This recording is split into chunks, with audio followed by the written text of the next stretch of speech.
Entonces, buenas noches a las personas que se van a unir a esta transmisión a través de las redes y gracias a las personas que se quedaron después de la sesión del curso. El propósito de este espacio de las invitadas e invitados especiales es mostrar cómo personas que han venido integrando la comunicación no violenta, cómo personas han venido integrando la comunicación no violenta a diferentes procesos concretos de construcción de comunidad. Y hoy nuestra invitada es Tatiana Monroy. Tati, aparte de ser una amiga y colega, es cofundadora de la asociación Aldea Feliz. Eh, Ha sido y es mentora, facilitadora y consultora de sociocracia, comunicación no violenta para organizaciones públicas y privadas a nivel nacional e internacional, acompañado con sus conocimientos y experiencia procesos educativos, implementando la comunicación no violenta en comunidades que promueven sistemas propios de aprendizaje. Entonces, no sé, eso, Tati, pues lo primero es como darte la bienvenida. Bien, Cami, muchas gracias y bueno, muy buenas noches para todas y todos. Ujú. Sí, y ¿por qué no empezamos por ahí? Como para entender mejor el contexto en el que has aplicado la comunicación no violenta. ¿A qué te refieres con comunidades que promueven sistemas propios de aprendizaje? ¿Y cuál ha sido tu experiencia en general en este tipo de comunidades? Bien, pues me refiero a las maneras en que tanto padres de familia como docentes de diferentes áreas nos hemos de manera autónoma organizado para promover modelos o procesos de aprendizaje, sobre todo para primera y segunda infancia, o sea, de los 0, de los 3 a los 7 años y de los 7 a los 14, em, construyendo comunidades de aprendizaje que pueden ser bosque escuelas o modelos de educación propia, ¿sí? Entonces, aquí pues son más sistemas impulsados por padres de familia o docentes o articulados unos con los otros que quieren como tomar un paso al lado del sistema educativo tradicional. Algunos se integran al sistema educativo y hacen algunos cambios y otros simplemente toman un paso al lado y dicen nosotros queremos tomar participación activa de la educación de los niños y de las niñas y desde allí queremos promover procesos o modelos de educación propia. Eso. O sea, Y como, sí. Y la experiencia allí, pues he tenido como la oportunidad, uno desde Aldea Feliz, desde la Cualdea Aldea Feliz, en una época por aquí está Caro, que está presente también, Carolina y Boris, que estuvieron en una primera etapa de Aldea Feliz, donde teníamos como una alta curiosidad en cómo acompañar esa primera infancia de nuestros hijos, qué hacer porque no nos veíamos reflejados ni articulados con la educación tradicional para esas etapas. Y digamos que ese fue como el primer impulso y a través de eso y de aprender comunicación no violenta en Aldea Feliz y con Cami, muchos pues de los acompañamientos que hemos tenido, luego pues ha sido como ir acompañando otros procesos de educación propia ya en otros lugares fuera del país y ver la importancia de involucrar a la comunicación no violenta como un pilar de la cultura de estos sistemas de educación. Ya, entonces esto es lo que oigo, Tati, es que son sistemas como alternativos al sistema tradicional y me Ujú. imagino que esa ha sido una estrategia que tú y otras personas han elegido porque incluye quizá otras o más necesidades que las que incluye el sistema tradicional. ¿Es así? Como qué necesidades, Así es. ya que hace que un grupo de seres humanos decida salirse del sistema tradicional y buscar otra estrategia, lo que diría la comunicación no violenta es que porque tiene más capacidad de incluir más necesidades. ¿Podrías contarnos un poquito ese movimiento de cambio de estrategia, con qué con qué necesidades está conectado? Creo que hay una necesidad, hay bastante, creo que hay una necesidad muy grande de los padres, o sea, de los adultos, de contribuir a la vida propia y a la de los niños eh, en, como en esas primeras edades en donde están conociendo el mundo. Entonces, ¿cuál es el mundo que le quiero contar? ¿Cuál es el mundo en el que quiero hacerlo parte?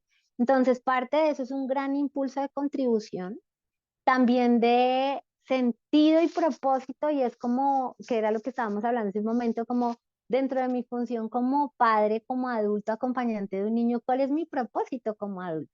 ¿Sí? Porque, ¿para qué estoy en contacto con este ser que me eligió como padre o como madre y de qué manera quiero el contribuir? Entonces, ¿cuál es mi propósito en este momento de acompañar esas semillas? Entonces creo que hay una altísima necesidad cubierta allí de propósito, de sentido. También hay una necesidad de presencia. Parte de la educación como tradicional, cuando se entrega a las instituciones educativas a los niños, un poco los padres de manera consciente o inconsciente tomamos un paso al lado, y es como la educación se encarga el colegio, se encargan los profesores, se encarga, y yo simplemente me encargo en la casa, ¿sí? Y los padres que vamos tomando esta decisión es porque queremos tener un rol más activo, de mucha más presencia, y la oportunidad también de poder como ver en esas primeras etapas cómo le acompañamos a florecer a estos seres. Además, no solamente desde los contenidos como académicos que se supone que deberían conocer, impuestos por algo, por un sistema educativo, sino pues cuál es el mundo con el que resonamos, y desde ese mundo con el que resonamos, cómo les contamos esa historia a ellos. Entonces, parte de eso es estas necesidades de contribución, de propósito, de sentido, de conexión, de presencia, de aventura también, porque nos lanzamos a algo que no conocemos. Muchos padres no estamos formados para acompañar académicamente niños pequeños, pero es más ese anhelo, ¿sí? Y esa aventura también en la que nos sumergimos de ir aprendiendo junto a ellos y de dedicar este tiempo y esta presencia. Eso. Gracias, Tati, o sea, veo que esta entrevista va a tener como el doble propósito de abrir esa, como la curiosidad por esa estrategia porque es una estrategia que requiere igual valentía, ¿no? Cada De vez acuerdo. que nos salimos del sistema, de lo que ya está establecido, requiere como un esfuerzo adicional, construir algo nuevo. Y habría que ver cuál es el resultado, qué tipo de ser humano surge de un sistema educativo en el que el modelo todavía sigue siendo, en muchos casos, la dominación, donde hay una autoridad al frente que les dice qué hacer y si no lo hacen hay castigos y bueno, como toda esa lógica. ¿Y qué pasa cuando los niños crecen junto a otros seres humanos que han intentado conectarse consigo mismos? Entonces, ¿por qué no nos hablas un poquito, Tati, para que después podamos abrir el espacio a preguntas de, no sé si qué perlas nos podrías compartir de lo que ha sido la implementación de la comunicación no violenta en estas comunidades de aprendizaje en las que has participado? ¿Cómo así Ujú. las cosas que tú destacarías ahorita? Fantástico. Pues yo veo varias, creo que hay una que para mí es fundamental, y es que cuando nos lanzamos a hacer este tipo de exploraciones con estos sistemas de educación propia, estamos apostando a un cambio de paradigma, ¿sí? Y la comunicación no violenta está sustentada en un cambio de paradigma, ¿sí? Entonces, para mí una de las perlas que tenemos es apoyarnos en la comunicación no violenta como pilar para arrancar o para y mantener en el tiempo este cambio de paradigma que estamos impulsando, porque podemos tener unas muy buenas intenciones, unos muy buenos imaginarios de cómo promover otros procesos y tipos de educación, pero sustentados en el mismo paradigma de la dominación, ¿sí? Y sustentados en ese paradigma de la dominación, pues seguimos repitiendo lo mismo que es en el fondo lo que queremos cambiar. Entonces, creo que una de las perlas es tomar el paradigma de la colaboración que propone la comunicación no violenta, que propone conectar con nuestras necesidades, ver esa posibilidad de cómo ganamos mutuamente, la posibilidad de trascender los moralismos y bueno, muchas de las cosas que tiene el cambio de paradigma y ponerlo como un soporte de estos nuevos o estas oportunidades de sistemas educativos propios. Y este cambio de paradigma, como es un cambio de cultura, ¿sí? Porque venimos con una cultura muy arraigada y, y pues requiere que si queremos hacer este cambio de paradigma, pues necesitamos práctica, necesitamos tiempo de aprendizaje, necesitamos ensayo y error. Entonces, creo que otra de las perlas es tomarnos estas posibilidades de crear estos sistemas como un espacio de aprendizaje seguro, ¿sí?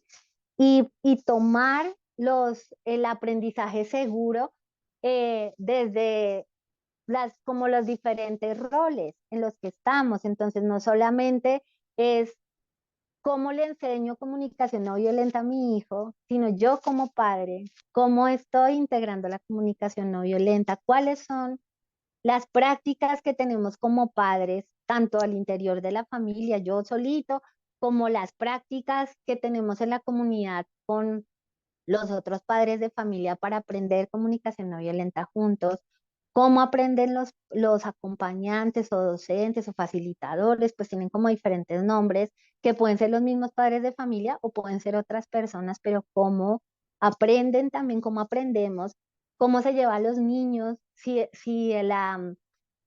el colegio o el sistema de aprendizaje ya son más. Yo, por ejemplo, estoy acompañando ahorita un colectivo en Uruguay, una comunidad que está a las afueras de Montevideo, que son el plantel, entre la parte administrativa, servicios generales, docentes y toda la parte administrativa son alrededor de 40 personas, 40 adultos acompañando, son alrededor de 70 niños y los padres de familia y demás. Entonces, es como cada uno de los roles toma la comunicación no violenta como parte del pilar fundamental de lo que se está construyendo en este cambio de paradigma.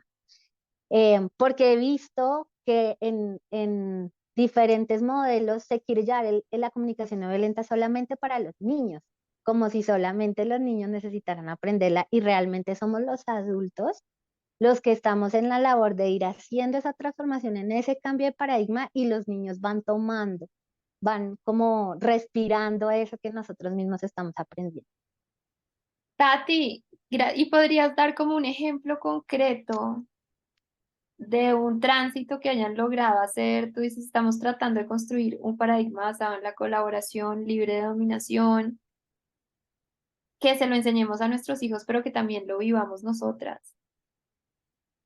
¿Puedes dar como un ejemplo así que nos ayude como a entender con más claridad a qué te refieres con en vez de esto, esto? Ujú. Entonces, por ejemplo, en Uruguay hicimos una inmersión en comunicación no violenta durante un mes con este grupo de 40 adultos.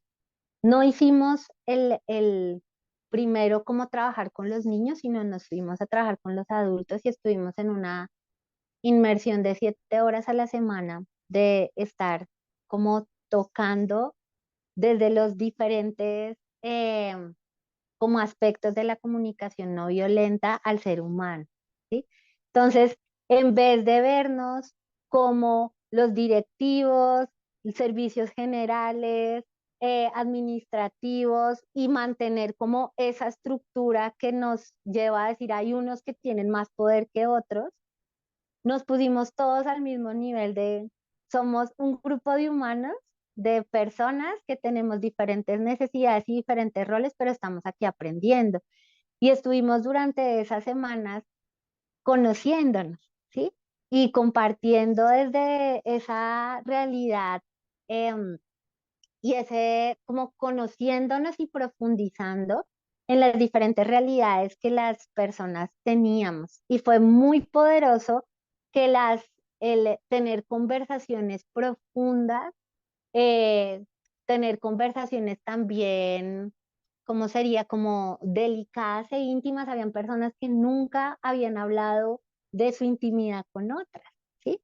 Y cuando pudimos tocar como esos niveles de vulnerabilidad y construir confianza y saber que nos sentíamos seguros y que esas necesidades podían ser cubiertas en un espacio así, se generó muchísima conexión y unos vínculos profundos en este grupo de adultos, ¿sí? Entonces, en vez de hacer como una estructura o un aprendizaje de la comunicación no violenta muy estructurado por roles y demás, y que cada uno simplemente estuviera ahí, pasamos a este cambio de o sí, transitamos a ese cambio de paradigma y aquí estamos todos en el mismo nivel y aquí todos venimos a aprender sobre esta forma de transitar este paradigma y fue realmente muy bonito, muy, muy poderoso y luego en el equipo se ha fortalecido un montón y no ha construido su identidad como equipo solamente por los roles, sino por el genuino deseo de contribuir a ese propósito que comparten juntos. Ujú. Como un esfuerzo por poner en el centro la humanidad de las personas, Ujú. más que establecer conexión a partir de jerarquías o... Así es. Tati, y en la relación con los niños, las niñas, las niñas, eh, ¿podrías decir algo concreto en donde se vea una forma de relacionamiento que no sea desde la dominación que ustedes hayan descubierto o practicado? Sí. Sí, en la experiencia que yo tuve en Alas de Colores aquí en Aldea Feliz, nosotros hicimos, el Alas de Colores era un proceso educativo que estaba enfocado en educación emocional, ¿sí? Durante mucho tiempo. Luego se amplió a otros aspectos del conocimiento, pero en mucho tiempo estuvimos en educación emocional. Y parte de lo que necesitamos todos aprender es a conectar y ¿cómo sería? Como a reconocer, a conectar y aceptar las emociones que nos habitan, ¿sí? Entonces, una de las cosas que generé en el aula fue una zona que se llamaba la Piedra del Silencio. Y la Piedra del Silencio era un espacio que estaba abierto cada vez que un niño sintiera algo, un niño o un adulto, sintiera algo que no sabía qué era, ¿sí? Porque podía ser emoción o podía ser tristeza, pero no sabía cómo nombrarlo y simplemente necesitaba espacio para poder brindarse autoconexión, ¿sí? Y en la Piedra del Silencio, eh, los niños tenían, y los adultos, pues yo en ese momento acompañaba a 7 niños, teníamos la oportunidad de ir cada vez que lo quisiéramos, o sea, no importaba que estuviéramos en una actividad, si era un momento de autoconexión, era válido ir a ese espacio. Yo tuve una niña que todos los días llegaba a la Piedra del Silencio y se quedaba un buen rato y lloraba ahí y se dedicaba a llorar y pues yo no le preguntaba nada, ella tampoco pues tenía mucho para compartirme y en un momento me senté al lado y me dijo, ya estoy lista para contarte qué pasó. Entonces yo le dije, ¿qué pasó? Y me dijo, es que el día de mi cumpleaños un familiar de ella se murió y no hubo nadie que celebrara mi cumpleaños. Pero ella se brindó casi una semana de estar simplemente en la Piedra del Silencio con ella, ¿sí? Mm. Entonces, esa fue una estrategia que nos sirvió muchísimo para poder, en vez de querer que los niños estén sentados, todos prestando atención, todos con una energía concentrada en una sola persona, que es el facilitador, el docente, es como hay diferentes espacios y uno de ellos era esa Piedra del Silencio. O Eso. sea, pequeñas como fisuritas que se le van haciendo a esa pared de la dominación y por ahí entra la luz, así sea como eso. Va a haber un espacio donde tú puedes estar presente con lo que está vivo en vez de direccionar tu atención hacia donde el adulto te pide. Ujú, Eh, y pareciera ser, Tati, que es como una cuestión de creatividad al servicio, por ejemplo, de atender esa necesidad de autoconexión. Entonces, ¿qué estrategia? Si uno pone las necesidades en el centro, ¿cómo logramos niños, niñas, seres humanos que estén conectados consigo mismos desde la infancia? Entonces, ¿qué estrategias tendríamos que construir para que eso pase? Y ujú, una es la piedra del silencio, que fue la que se les ocurrió a ustedes, a otras personas se les pueden ocurrir, como ve a pasear con un animal, no sé, como, ujú, pero creo que entonces ahí lo que la comunicación no violenta lo que hace es como orientar lo importante es estar presente con lo que está vivo, reconocer tus sentimientos, incluso podrían estar las barajas con las palabritas ahí para que las personas puedan decir estoy sintiendo esto, ayudar a nombrar, como hay herramientas pedagógicas, ¿no? ujú. Y a mí me parece muy importante como que se tengan en cuenta los tres niveles de las necesidades, porque a veces con la intención de contribuir a la necesidad de otro, del niño, de la niña, se puede perder de foco las necesidades de nosotros, ¿sí? Entonces, ¿cómo se construyen estrategias que puedan ayudar a que las necesidades de nosotros también estén cubiertas y las de yo y las del tú también?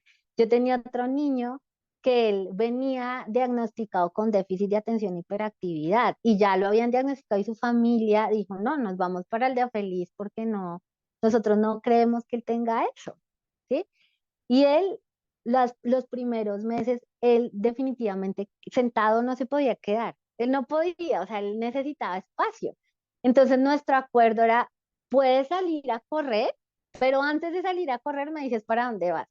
Y cuando vuelves, respiras y te intentas como regular y pruebas si te puedes sentar y si no puedes volverte ahí. Y así estuvimos un mes, hasta que él poco a poco fue obteniendo espacio hasta que se quedó sentado, pero ya era por su propia regulación y por su propia capacidad de entender que, pues que quería estar sentado, ¿sí? No que yo lo estaba obligando que estuviera sentado prestándome atención a mí.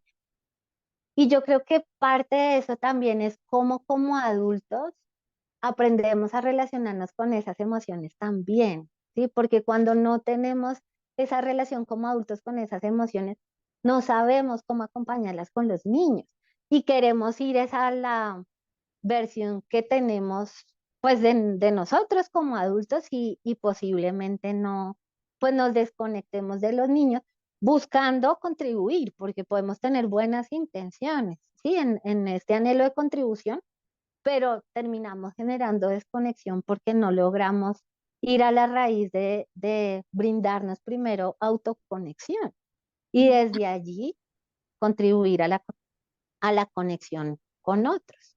Ujú.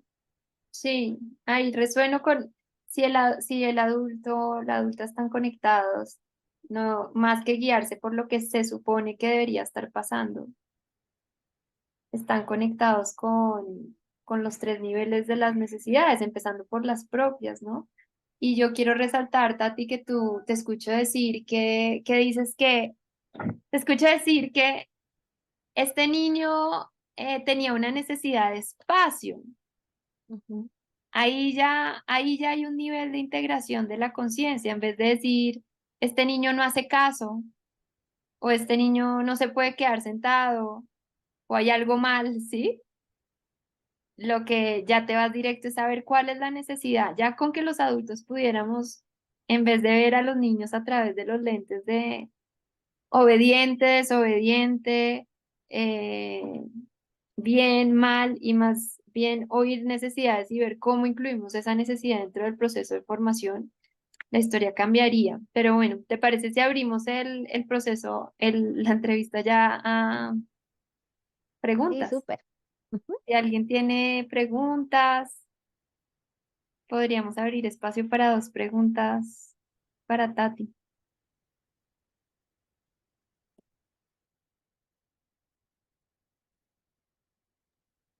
No sé, Josefa, si hay algo por redes o aquí, si alguien quiere. Algo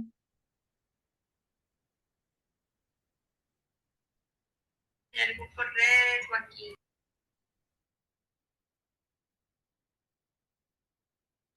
No, Cami, pues por ahora solo han saludado y estamos aquí como atentas a, pero no hay ninguna pregunta aún. Entonces aquí hay una eh, de Natalie, de estrategias. ¿Qué estrategias sugieres, Tati, para trabajar los sentimientos, las emociones con niños y niñas menores de 7 años? Em, yo les cuento como mi experiencia con niños, más que sea como una receta, yo creo que mucho es una oportunidad de ir probando. Entonces yo les cuento lo que a mí me ha funcionado y si eso lo ponen a prueba y les funciona fantástico, si no hay que seguir explorando porque los niños además son un mundo completo. Hay niños que les funcionan unas cosas y otros otras, entonces bueno, les comparto. Matías, mi hijo, em, él tenía momentos en donde entraba en alta frustración y alta era que sudaba, lloraba, se revolcaba en el piso y sí, sobre todo lloraba y sudaba mucho y se revolcaba. La primera estrategia que tuve es no tomármelo personal. Yo no tenía nada malo como mamá, sí permitía que mi hijo viviera esa. Para mí fue mi primer entrenamiento, ¿sí? De no necesito controlarnos, no hay nada malo en mí, él no está diciendo que yo no soy una mala mamá si le permito expresar sus emociones, ¿sí? Entonces fue mi primera estrategia. La segunda fue permitirle vivirlo, ¿sí? Entonces, permitirle que se revolcara y que él supiera que era parte de algo que era legítimo en él, ¿sí? Mientras no se hiciera daño. Si él se atacaba a sí mismo, yo sí entraba porque que se mordiera, que se rasguñara, y eso ya agrediéndose, pues era como, ¿qué necesitas para sacar toda esa fuerza que está? Eh, pues porque no quiero que te agredas a ti. Parte de mi labor como mamá es cuidarte y pues no, sí, quiero cuidarte, quiero contribuir a tu cuidado, entonces pues no intento en la medida de las posibilidades que el espacio para que explores tus emociones sea un espacio seguro para ti y para las otras personas. Y yo me ponía a su nivel, ¿sí? Y cada vez que él hacía cosas y todo eso, yo simplemente respiraba. Uno, respiraba yo en la gestión de mi propia información interna, ¿sí? Porque yo también a veces quería, como ya no más, yo no quiero que esté más, entonces era como yo, ¿cómo me regulo? ¿Sí? Entonces respiraba y me ponía a su nivel. Y él me escuchaba respirar. Entonces Mati se revolcaba y al rato respiraba. Y volvía y seguía y luego respiraba hasta que él mismo se iba regulando, ¿sí? A veces yo entraba y le recordaba que respirara y a veces simplemente con mi respiración él se acompañaba a regular. Y luego cuando ya se calmaba, yo le pedía que él me describiera qué pasaba en él, ¿sí? ¿Qué era lo que estaba pasando? Y pues obviamente entre más grandes son, pues más fácil pueden encontrar palabras, ¿sí? Entre más pequeños son, pues simplemente pueden decir algunas cosas como estaba temblando, lloré mucho, peleé con no sé quién, ¿sí? Como pueden como describir ciertas cosas y mi intención y mi presencia con él era permitirle que él describiera lo que estaba vivo, ¿sí? Después entendí en comunicación no violenta que eso se llamaba así, porque eso lo aprendí mucho después, pero en ese momento era como, estoy para ti, es válido lo que sientes, no tiene que ver conmigo, tienes derecho a vivirlo y ahora vamos a irle dando la manera de escribirlo para que tú puedas gestionar. Entonces, con el tiempo, cuando él tenía esos momentos, él me decía como, mamá, ahí viene, como, sí, como si él pudiera como darse cuenta que iba a tener eso, y ya, y se revolcaba y después decía, listo, ya, ¿sí? Ya, no, no. Y cuando podíamos hablar, pues él me contaba desde dónde estaba surgiendo su rabia, su frustración o su incomodidad. Si yo podía contribuir en algo, pues lo apoyaba. Le preguntaba si él quería que yo hiciera algo. Por ejemplo, una vez en un saltarín, un niño, Mati tenía el pelo largo, tiene el pelo largo, y en un saltarín un niño le dijo niña. Y entonces le dijo muchas veces niña y él se bajó así como, pero yo no soy una niña, porque me dicen niña si yo soy una niña? Y entonces entró en ese episodio, yo la acompañé y después yo le dije, tienes 4 rutas, ¿desde dónde te gustaría actuar después de que él tuviera como ese espacio? Y después pues yo le pregunté si quería que yo le construyeran algo y me dijo que sí. Y ahí Mati tenía como 5 años. Entonces le dije, tienes 4 rutas, hijo. Una es tomar distancia e irte, otra es ir a enfrentar y pelear, otra es sentirte muy mal por eso y simplemente verlo a él como un agresor, o otra es mirarlo como una oportunidad. ¿Qué quieres? Y él se subió y me dijo, me lo voy a ver como una oportunidad, y se subió en el saltarín y siguió jugando y se le olvidó. Entonces creo que son como oportunidades de ir probando, ¿sí? Pero creo que mucho, mucho está en la gestión del adulto, ¿sí? En la capacidad que tiene el adulto para poder estar con esas emociones incómodas, frustrantes o lo que sea del niño, ¿sí? Y en poder ir conectando nuevamente el adulto con su propia experiencia interna y desde allí ir acompañando. Había momentos en donde yo no podía porque ya pasaba como mi límite y yo le pedía apoyo a otro adulto que me apoyara en ese momento a acompañarlo a él. Porque si una vez como papá o como mamá no tiene tampoco tanto espacio.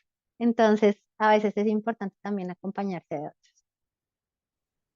Gracias, Tati. Sí, sobre todo adultos que no fueron acompañados cuando niños o niñas. Entonces, que están haciendo el trabajo ya después.